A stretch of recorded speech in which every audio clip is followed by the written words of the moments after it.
प्रिय दोस्तों और मेरे विज्ञान के छात्र छात्राओं, आज से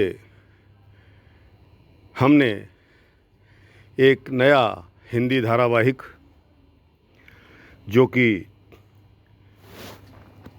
प्रसिद्ध वैज्ञानिकों के बारे में है तथा मेरे उन प्यारे बच्चों और छात्रों के लिए जो कि विज्ञान के क्षेत्र में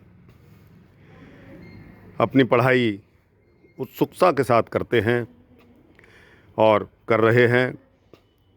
मेरी उम्मीद है कि मेरे प्यारे बच्चे और छात्र छात्राएं सभी विद्यार्थी आगे चलकर अपना नाम भी इन्हीं वैज्ञानिकों की तरह विश्व में रोशन करेंगे।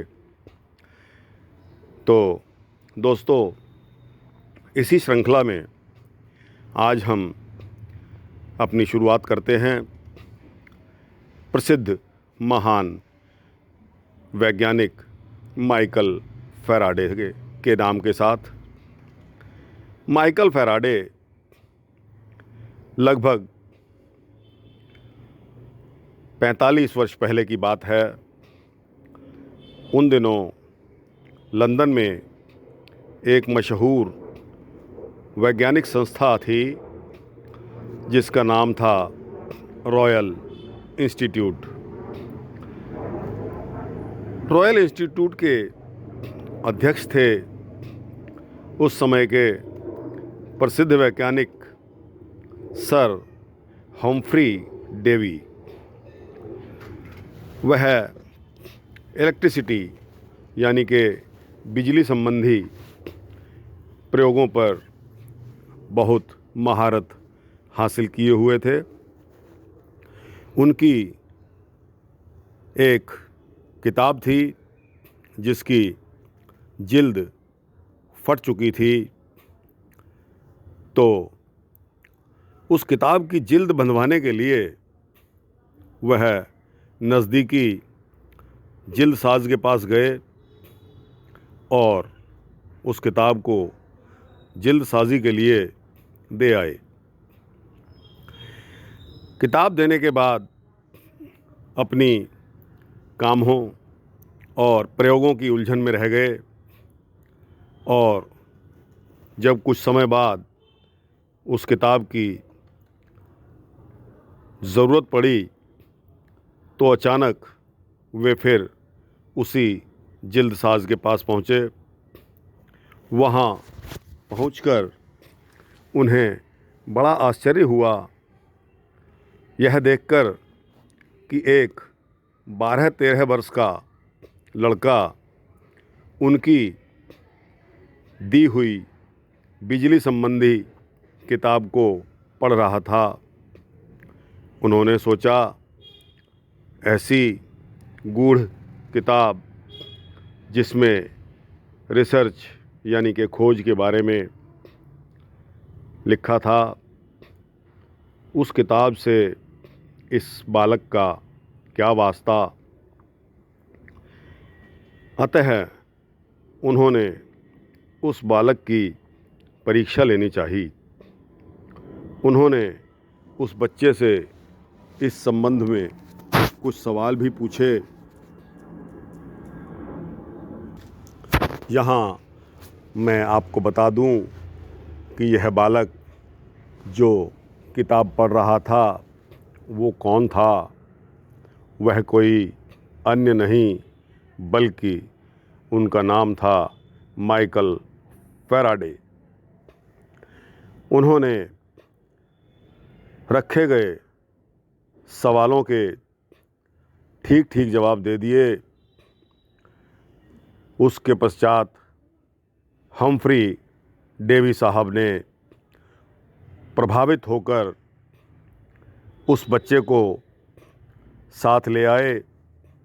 उन दिनों डेवी साहब लोकप्रिय भाषण देकर जनता को अपनी नई नई खोजों से परिचित कराते रहते थे। उन्होंने फैराडे को भी रॉयल इंस्टीट्यूट में अपना भाषण सुनने के लिए आमंत्रित कर दिया। माइकल उनके इस निमंत्रण प्रस्ताव से बहुत ही खुश हुआ। अब वह रोज़ उनका भाषण सुनने का आदी हो गया। उसे एक नोटबुक में नोट भी करता रहा। अपनी समझ से कहीं कहीं आवश्यक चित्र भी बना लिया करता था। तो दोस्तों, यहाँ मैं आपको बता दूं कि माइकल फैराडे का जीवन काल 1791 से लेकर 1867 तक का बताया जाता है। तो फिर उसी मुद्दे पर आते हैं। जानते हैं इतनी रुचि उसने डेवी साहब के वैज्ञानिक भाषणों में क्यों ली। उनका मन जल्दसाजी के काम में तो लगता ही नहीं था। वह इसी तलाश में थे कि किसी तरह भी इस जल्दसाजी के काम से उनको छुटकारा मिल जाए। ऐसे समय में इस बालक को डेवी साहब की याद आई। डेवी ने उसकी भेंट उसके जीवन की एक महत्वपूर्ण घटना बना दी। उसने डेवी को, यानी कि माइकल फैराडे ने डेवी को एक प्रार्थना पत्र लिखा कि जल्दसाजी के काम से छुटकारा पाकर मुझे वैज्ञानिक प्रयोगशाला में कोई छोटा मोटा कार्य दे दिया जाए तो मैं अपने आप को धन्य समझूंगा। प्रार्थना पत्र के साथ ही उसने अपने वह नोट भी लगाए जो उसने डेवी के भाषणों को सुनकर बनाए थे।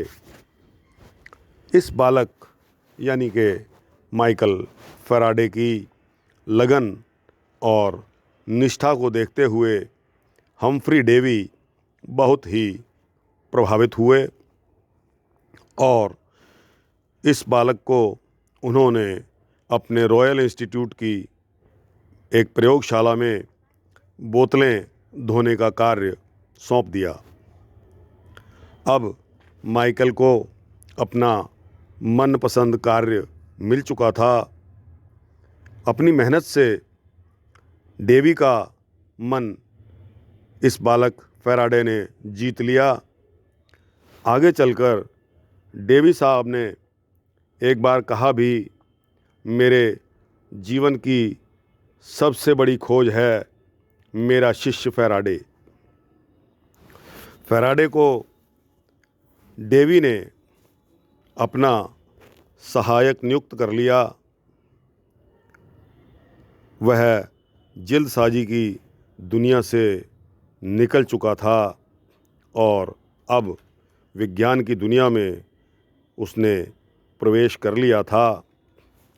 तो दोस्तों, 1813 में जब डेवी ने वैज्ञानिकों से मिलने के लिए अपनी यूरोप की यात्रा प्रारंभ की तो उन्होंने इस बालक फैराडे को भी अपने साथ ले जाने के लिए उचित समझा। अब फैराडे का परिचय ढेर सारे चोटी के वैज्ञानिकों से हो चुका था। इसके पश्चात यूरोप से जब फैराडे वापस आए तो लौटने पर उन्होंने स्वतंत्र रूप से अपने प्रयोग शुरू कर दिए और 1825 में रॉयल इंस्टीट्यूट के निर्देशक नियुक्त किए गए। फैराडे ने स्वयं कभी नहीं सोचा था कि जहाँ बोतलें धोने की नौकरी से वह अपनी ज़िंदगी की शुरुआत करेंगे, वहीं एक दिन उसी इंस्टीट्यूट के सर्वे सर्वा बन जाएंगे। मगर नहीं, इनकी उन्नति के मूल में थी इनकी लगन, उनका दिन रात का परिश्रम और बड़ा बनने की महत्वाकांक्षा। दोस्तों, मैं उम्मीद करता हूँ कि आप सभी में भी यह गुण मौजूद होने चाहिए। जब तक आप में लगन, परिश्रम और बड़ा बनने की महत्वाकांक्षा नहीं होगी, तब तक आप इस उपलब्धि को प्राप्त नहीं कर सकोगे। फैराडे का महत्वपूर्ण कार्य था विद्युत और चुंबकत्व, डायनेमो और ट्रांसफार्मर का आविष्कार। ट्रांसफार्मर का आविष्कार उन्होंने विद्युत चुंबकीय प्रेरण से बिजली पैदा करने की सस्ती और उपयोगी विधि ज्ञात कर ली। आज भी दुनिया के लगभग हर शहर में उच्च पैमाने पर बिजली इसी विधि से उत्पादित की जाती है। फैराडे जी की खोज को सरल ढंग से हम इस प्रकार समझ सकते हैं कि उन्होंने चुंबक से बिजली पैदा करने की युक्ति खोज निकाली थी। विज्ञान की भाषा में इसे विद्युत चुंबकीय प्रेरण यानी कि इंग्लिश में इलेक्ट्रोमैग्नेटिक इंडक्शन कहते हैं। फैराडे ने जल्दसाज के रूप में अपना जीवन प्रारंभ किया और बाद में एक महान वैज्ञानिक और आविष्कारक होकर ख्याति प्राप्त की। अपने प्रारंभिक जीवन के बारे में फैराडे ने लिखा है, 2 पुस्तकें थी जिन्होंने मेरी बहुत ही सहायता की। एक तो एनसाइक्लोपीडिया ब्रिटानिका, जिससे उन्होंने विद्युत के संबंध में प्रारंभिक जानकारी प्राप्त की, और दूसरी मिसेज जेन मार्सेट की रसायन के विषय में कुछ संवाद, जिसने केमिस्ट्री यानी कि रसायन में उनकी शिक्षा को बल दिया। वास्तव में इन पुस्तकों का उनके जीवन में बहुत अधिक प्रभाव पड़ा, क्योंकि फैराडे रसायन और विद्युत में ही अपने अनुसंधान करते रहे। विद्युत विज्ञान की गणनाओं में एक महत्वपूर्ण इकाई का नाम भी उनके नाम के अनुकरण पर फैराड रखते हुए वैज्ञानिकों ने उनके प्रति अपनी कृतज्ञता ज्ञापित की है। महारानी विक्टोरिया ने फैराडे के अनुसंधानों से खुश होकर इनको सर की उपाधि दी, पर फैराडे ने यह कहकर सर की उपाधि को अस्वीकार कर दिया कि मैं माइकल फैराडे ही रहकर मरना चाहता हूँ, सर माइकल फैराडे होकर नहीं। तो उन्होंने ये सर का दिया हुआ खिताब भी वापस कर दिया। और दोस्तों, इसी के साथ ही जो फैराडे के बारे में मैंने आपको यह एक छोटा सा वृत्तांत सुनाया, इसके पश्चात इसी श्रृंखला में हम और भी वैज्ञानिकों के बारे में आपको बताते रहेंगे। तब तक के लिए धन्यवाद।